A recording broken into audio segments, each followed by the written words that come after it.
रामायण में श्री राम के वन जाने का मुख्य कारण दासी मंथरा थी, लेकिन यह मंथरा कौन थी?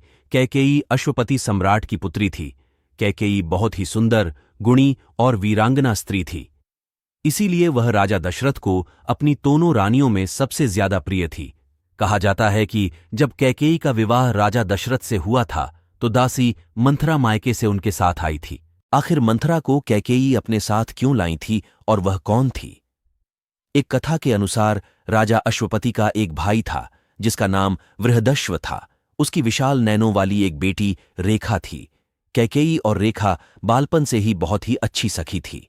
वह राजकन्या होने के साथ बहुत बुद्धिमती भी थी, परंतु बाल्यावस्था में ही एक रोग ने उसे घेर लिया, जिसके कारण उसका पूरा शरीर पसीने में भीग जाता था और वह प्यास से व्याकुल हो जाती थी।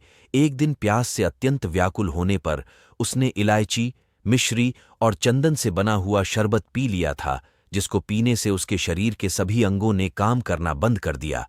उसके पिता ने तुरंत चिकित्सकों से उपचार कराया।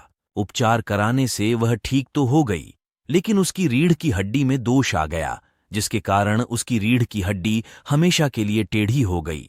यह कोई और नहीं बल्कि मंथरा ही थी। अपने इसी दोष के कारण वह अविवाहित थी और कैकेयी के विवाह के समय मंथरा उनकी अंगरक्षिका बनकर अयोध्या आ गई।